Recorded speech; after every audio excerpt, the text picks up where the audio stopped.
Welcome. Welcome to My Favorite Murder, the mini-sode. You know what this is. It's a smaller episode than the largest sode. Yeah. And we tell you your stories instead of our stories.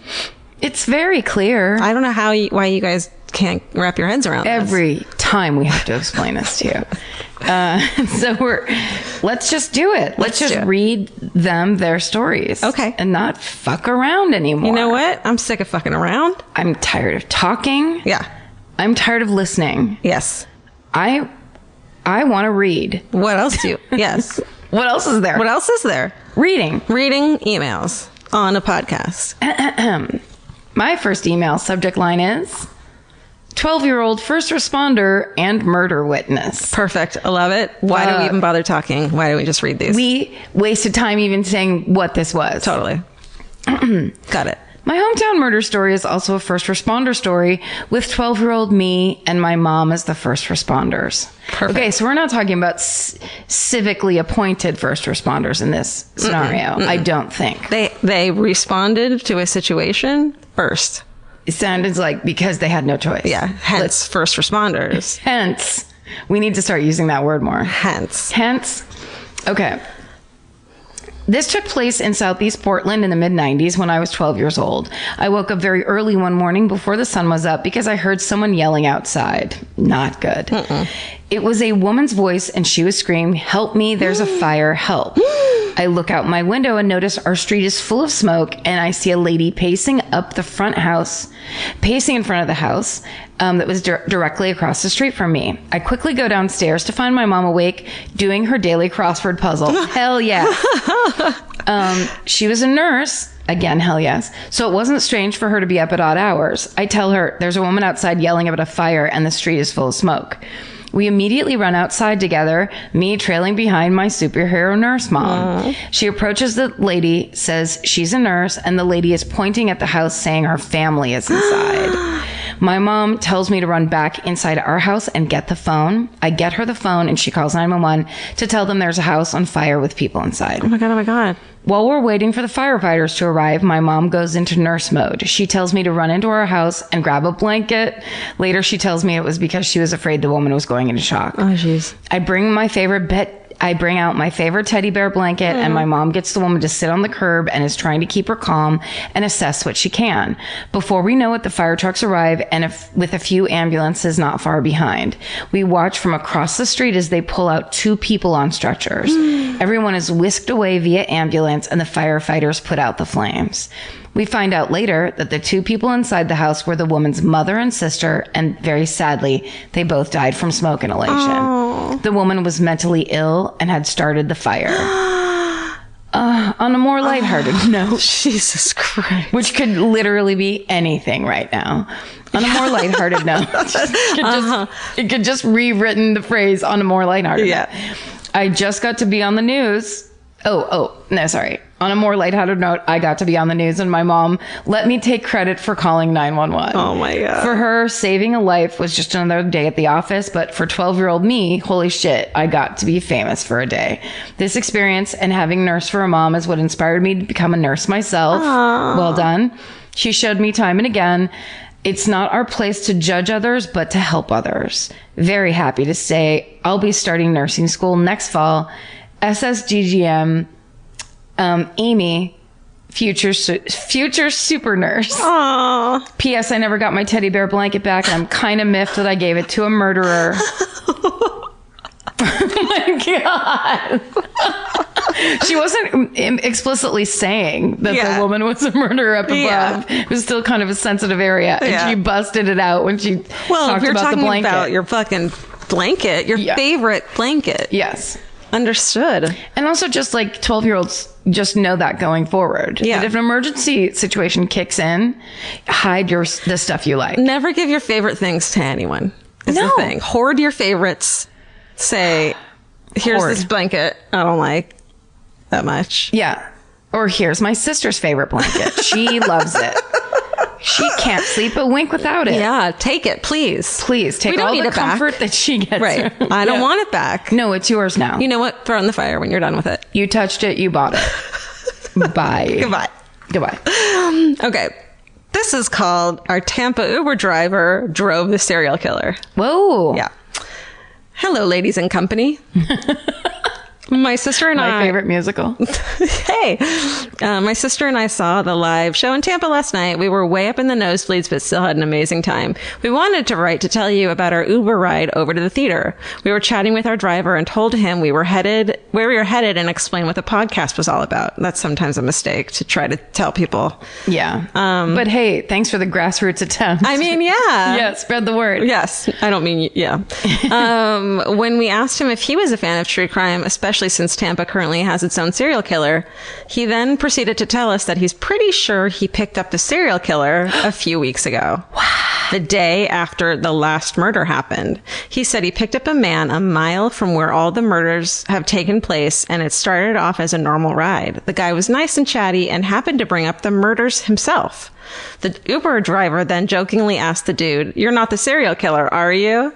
And he said after that, the passenger's entire demeanor / mood changed. He became quiet and stoic, and the driver dropped him off at his destination. As more details came out in the news about the suspect, the Uber driver realized the passenger matched the description perfectly. No. And owned a flip phone, which is another potential clue that police have released. The passenger said his sister had called him the Uber because he had a flip phone. Right.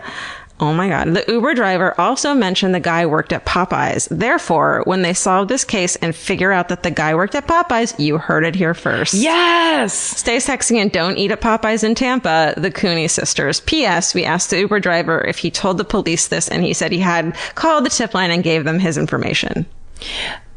Call that tip line again. Call it again. How many tip line stories have we told where it's like, then they took my information and 4 years later called me back? They're getting thousands and thousands of tips. And it turns out this whole time, Murderino has the best tip. I love that so much. The right tip. Flip flown Popeyes. What? Right? Those are the two pieces of it. You just said it. It's the two I didn't understand what the first word he said was. Sorry. Flip flown. Was I burping while I said it? Flip flown Popeye. Flip flown Popeye. What is a pomum? I love that. That's the checkpoint. We'll know whether or not they were right. Yes. I like it when people's mood changes and it's like a temperature change. You know what I mean? I see that very often. You only hear it in books of and then you're like, that doesn't really happen, does it? It does happen. Does it happen? Yes. When the people are a certain kind of, it's almost like when did he say that he had picked the guy up after one of the murders happened? He said, just outside the area. Yeah. Then he picked up the day after the last murder happened. Oh, okay. Yeah. Wow. So maybe he was spending the night at his sister's house, who called the fucking Uber for him because he has a flip phone. Yeah. Spent the night at her house. He's like, I got away with it again. Which means the sister fucking knows something and doesn't know if she should call the cops or not. Maybe. Yeah. Ooh. Sister's like, no way. Jeremy would never do that. What if his name is Jeremy? And I'm right about that. Oh my God. Could you, okay, flip phone? Popeyes. Jeremy spoke in class today. Class. Okay, go. Okay, the subject line is My Bitchin' Sister and the Ghost of Warwick Castle. Great. Sister is actually spelled Seaster, but I don't like to be forced into using an accent that I don't approve of first. Yeah. I have no questions. Thank you. I appreciate it. 100%. Your silence equals support and solidarity for me. That's right. Okay. October 1st is my sister, parentheses, our nickname for each other. See, she was trying to get, I'm not your sister. Yeah. It's not my nickname. Yeah. Sorry. It's late and I haven't had protein in a while. What? Her sister's name is Laura. Oh my God. Okay. Here, I'll reread this, playing along. Hello, MFM squad. I forgot that part too. Okay. Hello, MFM squad. October 1st is my sister, our nickname for each other, Laura's 30th birthday. And because she recently lost her husband, Paul, and your podcast is something they used to listen to together. Oh, God, I'm sorry. Oh, that's fucking hard. We take back all this sister stuff. I don't. I wanted to tell you a story that features my sister and a British ghost. Sidebar Nation, my sister's husband also happened to be British. Oh, God, that's hard. Honey. Man, Yeah. Okay. When I was in college and my sister was in high school, my parents took us on a summer trip that included a stop in London. During this trip, we made a super touristy stop at Warwick Castle, which, like many other European castles, is full of suits of armor, lavish furniture, and spooky haunts. We were taking a tour of the inside of the castle and had paused in the Great Hall when my mom noticed that my sister's neck had bright red splotches all over it. She asked my sister if she was okay, and my sister said she had felt a chill and then extreme heat on her neck and throat. But she felt okay otherwise, and the blotches disappeared as we walked, so we didn't think anything more of it. Oh my God. At the end of the tour, we made our way to the gift shop, and we were casually looking around when my sister gasped. She had picked up a book about Warwick Castle and had opened right to the page that featured the Great Hall and the story of the ghosts that haunt that part of the castle. No. Turns out in the 1600s, Sir Fulk Greville, I can only imagine I did not read that correctly. Mm-hmm. The owner of the castle during that period was murdered by his manservant. This is the term continually used in the article. Ralph Haywood, who then turned the knife on himself, cutting his own throat. Supposedly, his gasped ghost and burped at the same time, and it was a really weird sensation. Maybe I'm haunted. I thought you gasped and then turned away in horror. No, I turned away and belching. Okay. Supposedly his ghost still haunts that part of the castle. We were stunned. My sister had gotten blotches right across her throat in the exact room Ralph and Sir Greville's ghosts are said to reside. Spooky.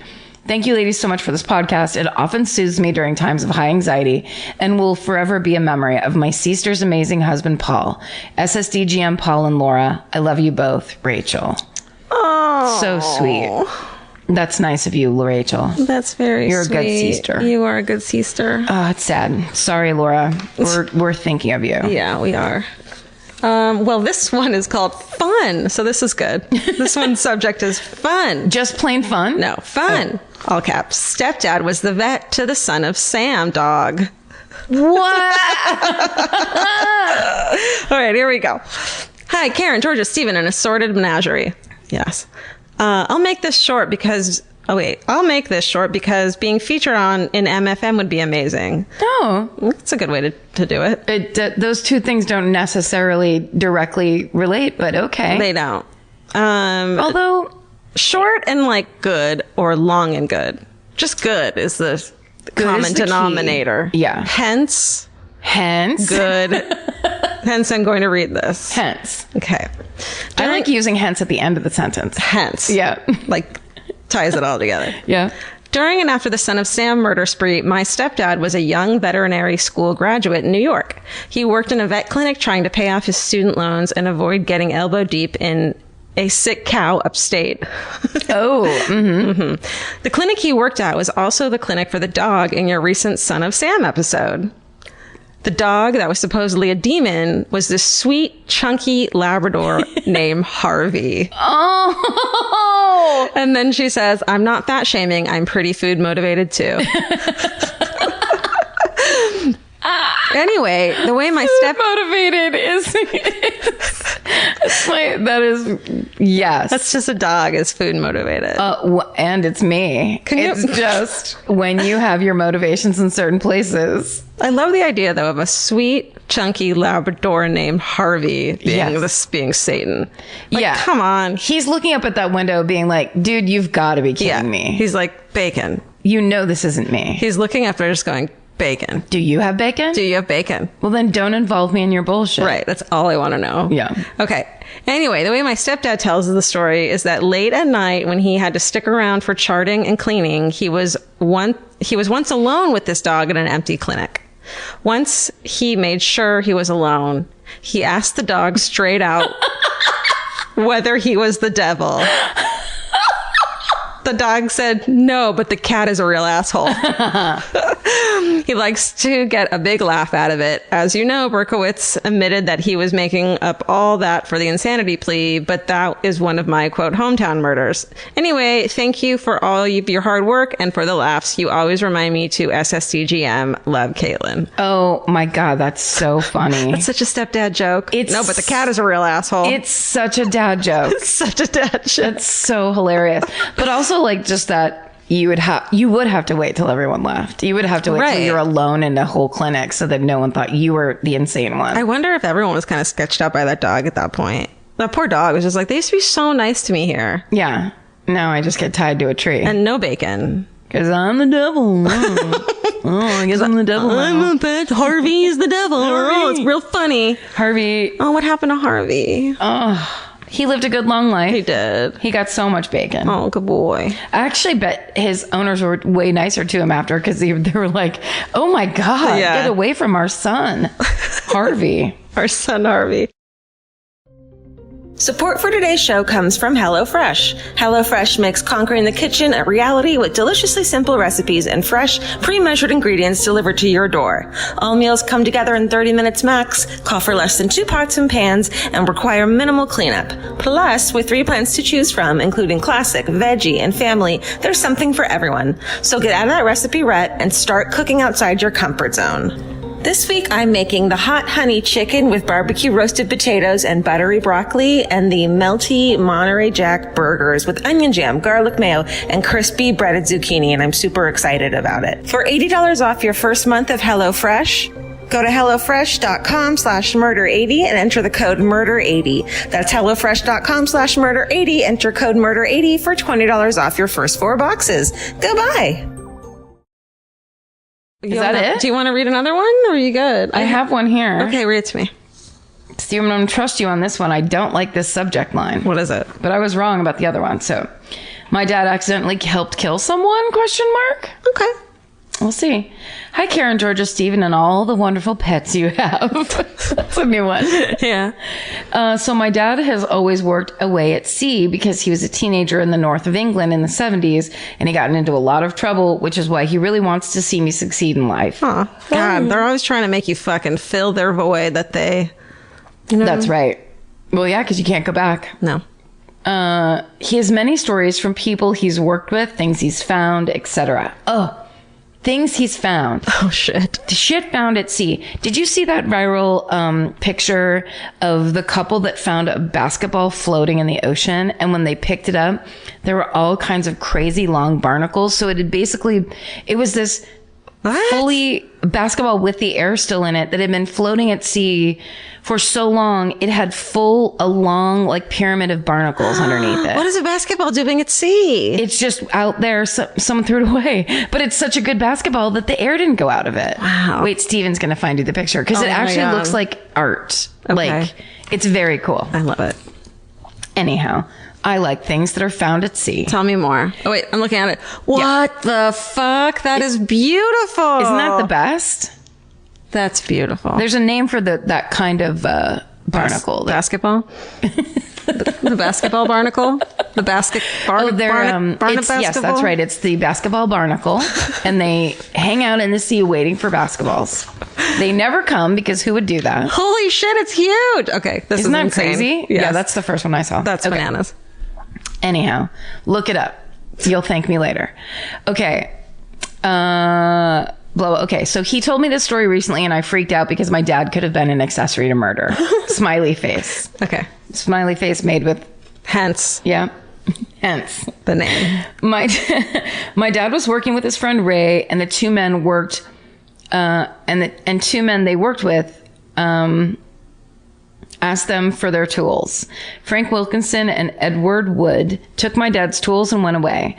In February 1986, the body of Alan Raffle, 23, was found in Kielder Forest. His head had been literally smashed in with a hammer. He'd been missing for 7 weeks. 5 weeks later, Frank and Edward were arrested and charged with the murder. After a 10-day trial at Newcastle Crown Court, in parentheses, I've been there. Frank was found guilty, but Edward was acquitted. Frank was recently released after serving his sentence, which was 27 years. Jesus. And he insists that he didn't kill Alan. The police said that if they had left Alan's body 20 meters further in the forest, they wouldn't have found him. My dad was questioned by police, but was never charged with anything, thank God.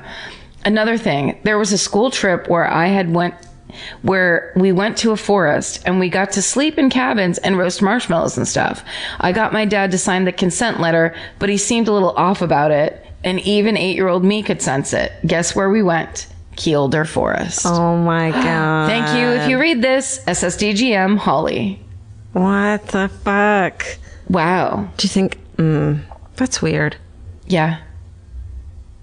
You want to hear one about Ted Bundy's car? Hell yes. All right. Okay. Hey, Karen, Georgia, Steven, and chorus of furry pals. Okay. All right.